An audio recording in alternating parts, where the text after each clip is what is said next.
always love hearing people's stories directly from them.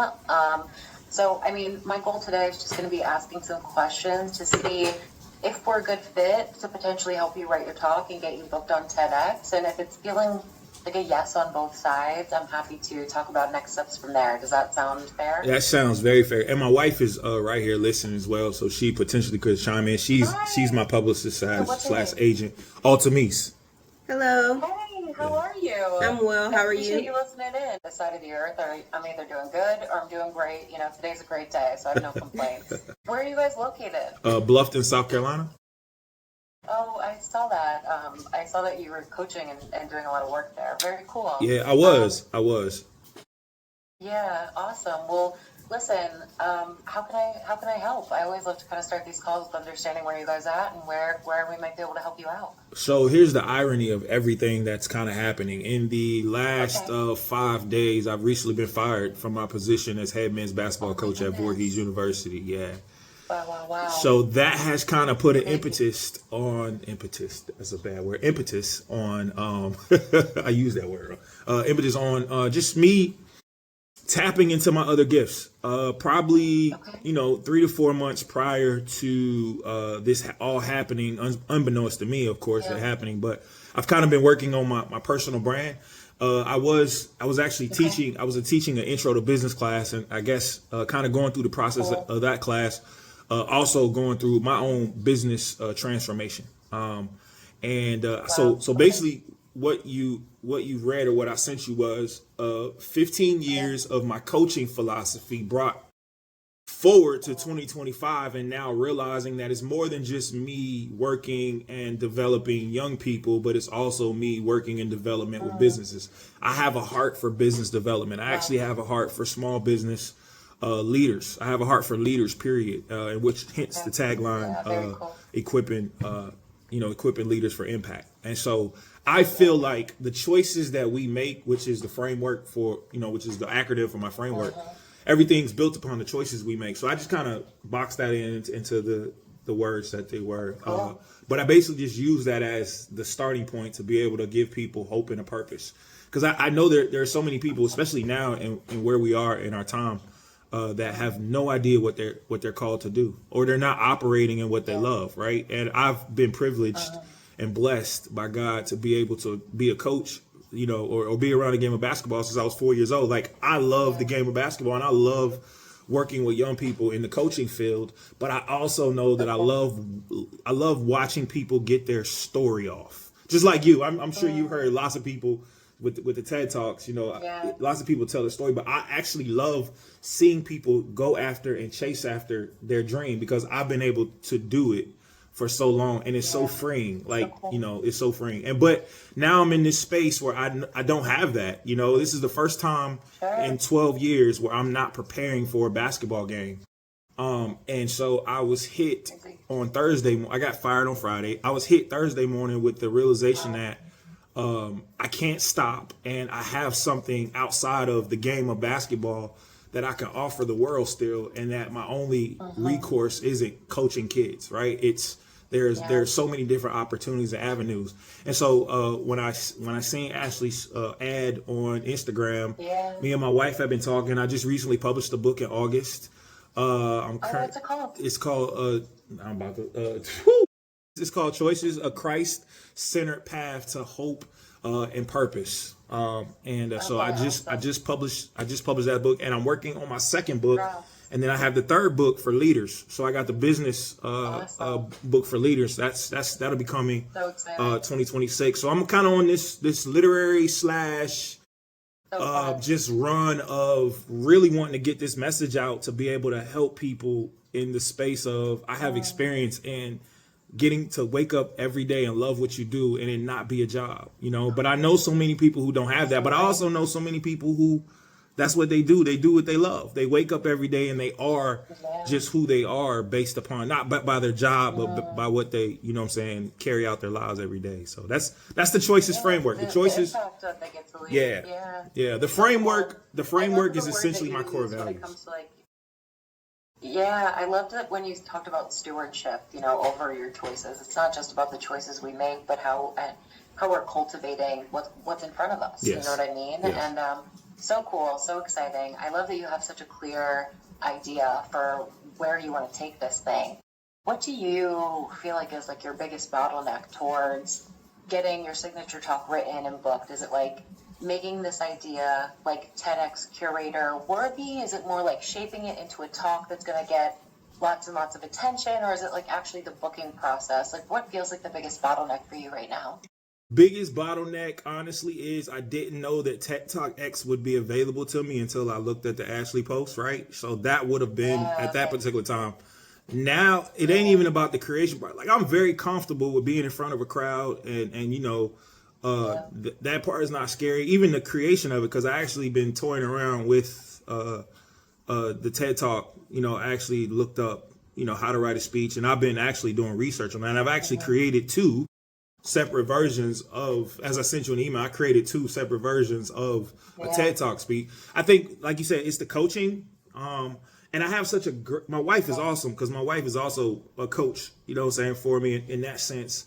So having her and what she does already, but I would probably honestly say it would probably be after, like the marketing, like now that I have the time, you know what I'm saying, I could do it. But before it's just like the marketing, and I'm actually in a space where I just told my wife just yesterday, like I'm in a space where I really got to invest in myself. And for the first time, I'm not investing in other people.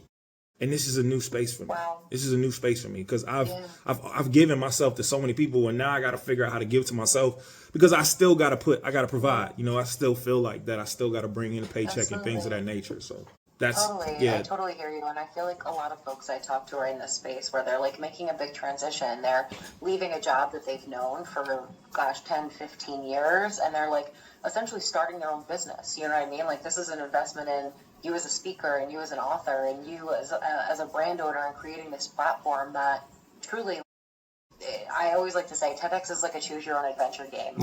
Literally, you get on that platform and it's like you have the choice of what opportunities you want to take because so many different ones come your way. It's like hard to even imagine the scope of what opportunities could possibly look like for you after like giving your talk to 43.7 million people on the TEDx channel. You know what I mean? Okay, cool. So walk me through. It sounds like you've been looking at like some TEDx speech writing stuff. Yes. Like, what have you already been looking at, or what have you already been kind of doing to develop the idea, develop the talk? So I guess for me, the development process is what do I speak about? Because I've had so much happen within the last year. Specifically, the biggest one that I've kind of been attracted to that I connect with the most is I recently had a kidney transplant. So I had a kidney transplant. Yeah, I had a kidney. People, the face you just made is like what I tell people. Like, I don't tell people to brag, but I tell people it for the purpose of the choices that I've had to make to not allow my health issues to slow me down or stop me, because that happens to people. You know, you get these health problems and you just feel like it's over. So that honestly has been like I created a 1,300 word. It's about 8.5 minutes right now, based around the choices that I've had to make within my choices framework: communication, hard work, organization, integrity, commitment, excitement, sacrifice. But with the concept of what happens when you're being told that your kidneys has failed and you still got to work. You have people that are expected of you to be able to produce. You do get the sympathy words, but at the same time, if you're driven, like one of my strengths through the Strength Finder is achiever, and so I am determined, regardless of the circumstances.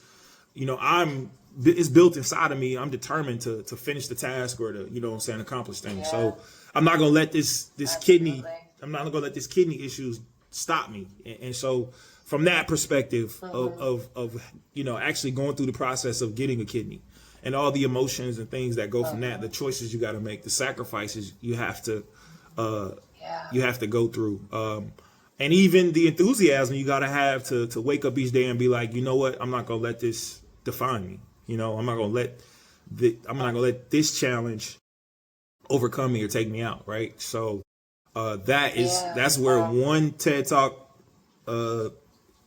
path has led me, And then, of course, the other one is on the impact of leadership, like the choices that we do make. Right. How do they affect the everyday things that happen in our life? How does it affect what we eat? How does it affect, where we go and things of that nature? Absolutely. Okay, cool. I could even see working with our creative team to see like how we can thread these things together. Like Right. what's the common thread that we can use to even potentially tie these experiences together, like in a way that might not be super obvious, you know what I mean? Right. But still allows you to express, both feelings, the choices, and how that thread can really tie both of these ideas together. Okay, very cool.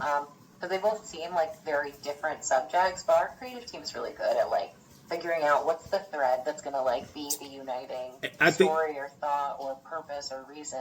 And I think the biggest thing, after having listened to Ashley's TED Talk, where she was describing Yeah. the possibility of her getting kidnapped, right? It's in the story. I realize that it's all in the story. It's in the cliffhanger of if you can catch them in that first 2 to 3 minutes of that story, now they're locked into the whole message. Not even realizing that on our end, it's 10 minutes, right? But knowing that in those first 2 to 3 minutes, they'll be hooked in for the next 20, 30 or hour of what you say. And that's kind Absolutely. that's kind of the pull that me and my wife had, because we were, when she was talking about being kidnapped, like we was in it, and then she was like, I was sitting at my desk, and Right? that was Crazy, what I'm right? saying? So wild.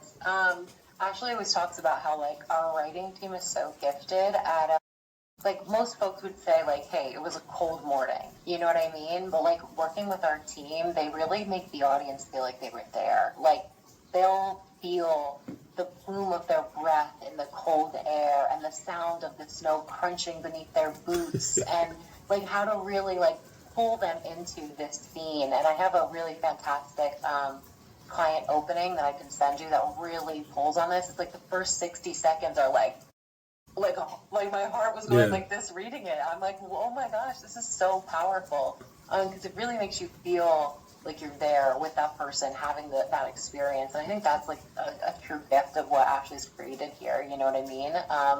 Is that like that caliber of storytelling to get people in for the first 60 seconds be like, I need to hear more, Right. Or where is this going? Where is this taking? Where are you taking me? Exactly. Like, And oh that's my gosh, exactly, yeah. that's the mood that I'm like, where are you taking me? So then when I take you there, you're there, and now it's a call to action. What am I going to do after I heard this? 100%. You have like the perfect mindset for doing something like this, which is so exciting to hear. And talk to me. So like by getting more advanced help from someone like Ashley and our team, what are you ideally hoping hoping happens? My gosh, Sunday, my last brain cells fighting for its life. What are you hoping ideally happens after giving this talk on like a TEDx stage where you know it's going to be seen by millions and millions of people? Of course, there's advertising. You want to sell books. I'll be honest and say that I do want, and not even sell books for the sake of financial gain, but sell books because I believe that my message can help somebody. Ultimately. Definitely more bookings on podcasts. I'm actually creating a podcast now. So my goal is not only that I don't want to get on podcasts, but I would want people to sit down and talk with me on mine.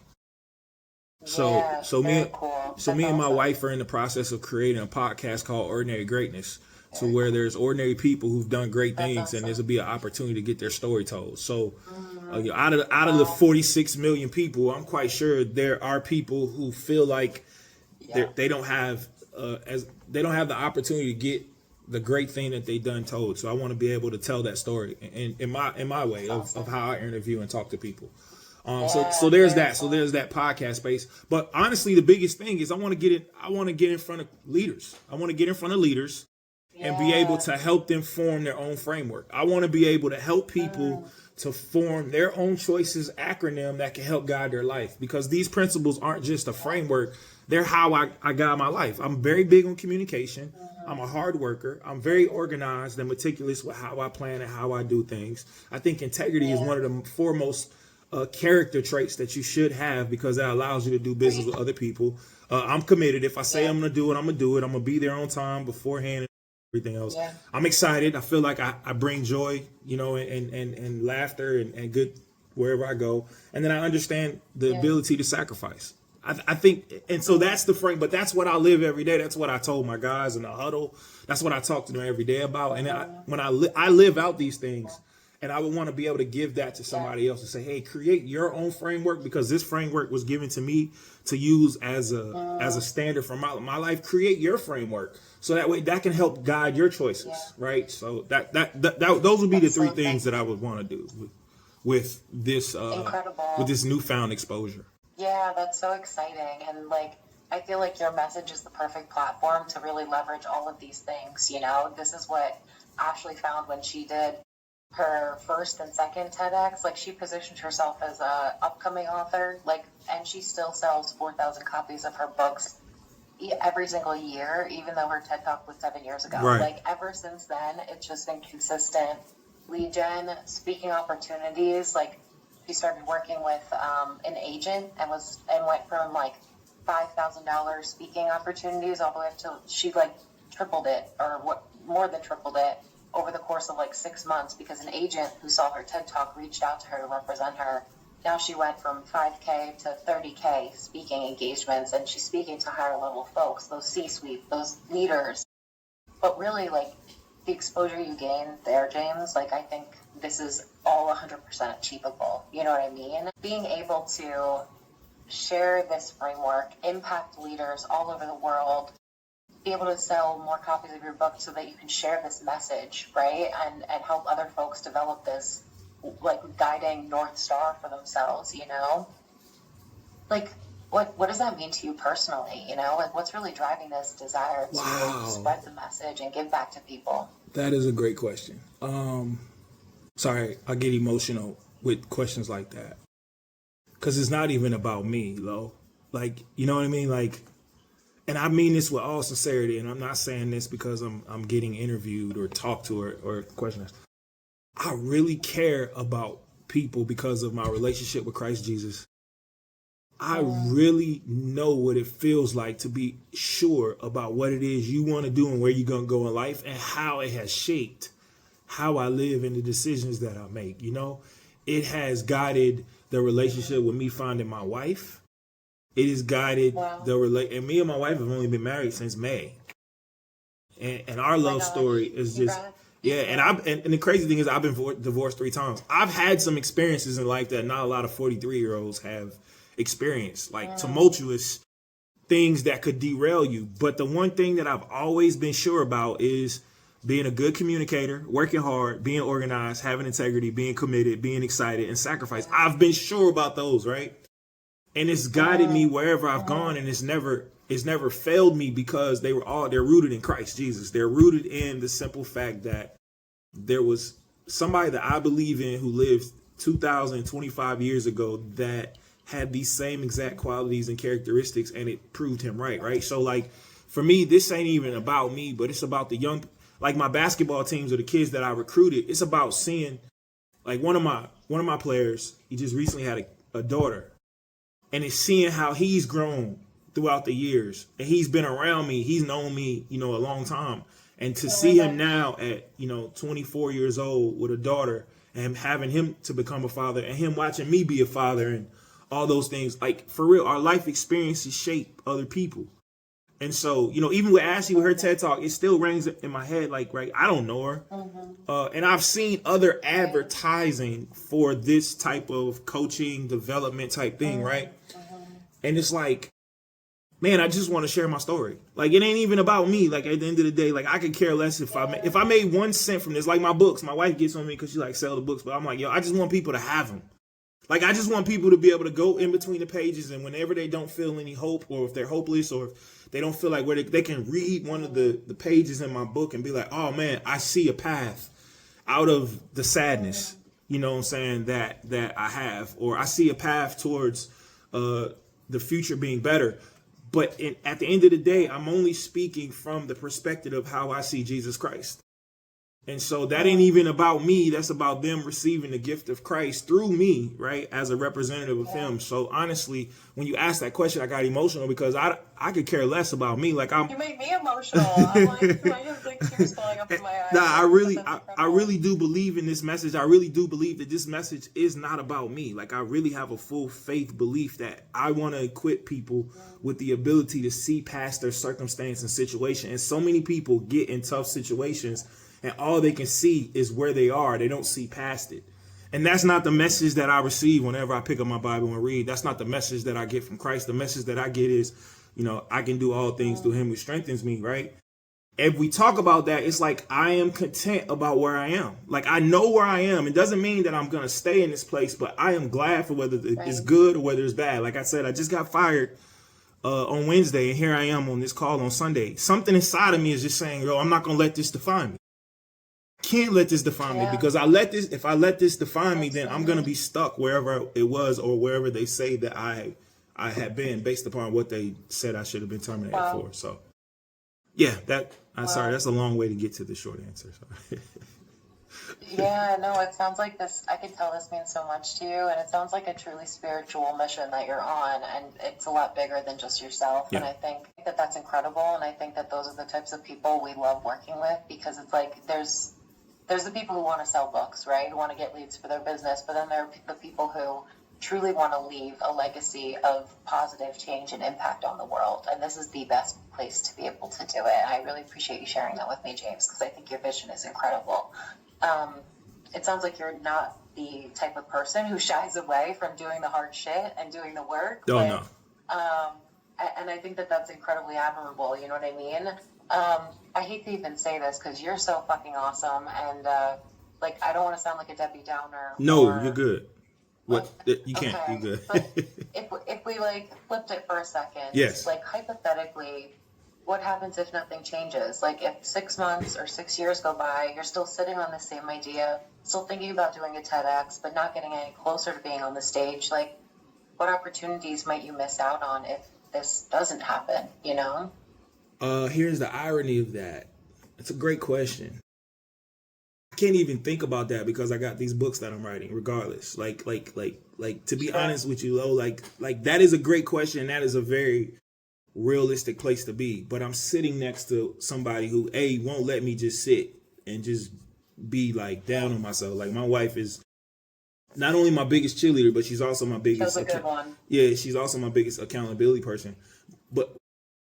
But she also knows that I talk a lot about what it is that I'm doing, and I'm going to get a question hey, what are you doing? What have you done? We're not going to sit here and do this. So if you're asking me 6 months, honestly, I'll be back coaching, which means I'll still have to implement choices, right?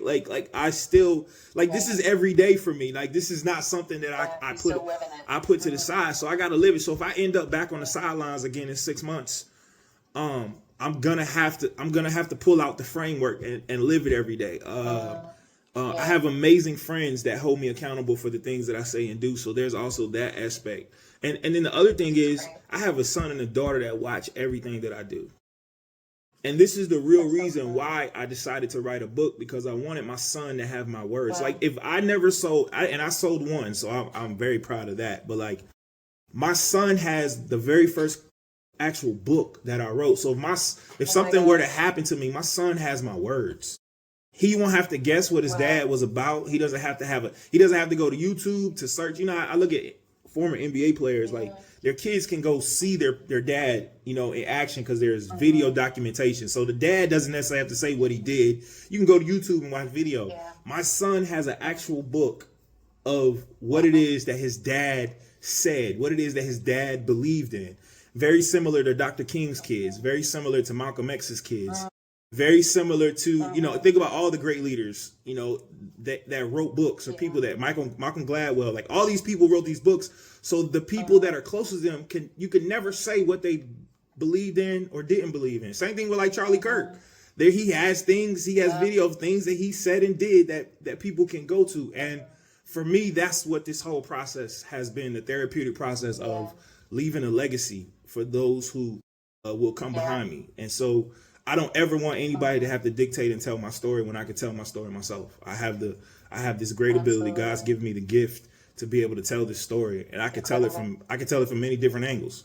Being a 2-time divorcee and then getting married for a 3rd time, being somebody who's had a kidney transplant, being somebody who's been fired in the midst of being fired, you're trying to, figure out the next steps. Being poor, living in your car, like I have all these different crazy aspects of my life, but the very thing is, I'm on this call right now with you. Like I'm on, like out of everything that's happened, like I'm sitting here talking to you, and you just asked me a question about what happens in 6 months if it doesn't go the way that I think it goes, and I can't even get to that place because I live this every day. Like this is not me putting on. Like this is not. This is not me doing this because the camera's on. I live this every day. You see me at 12 o'clock in the store.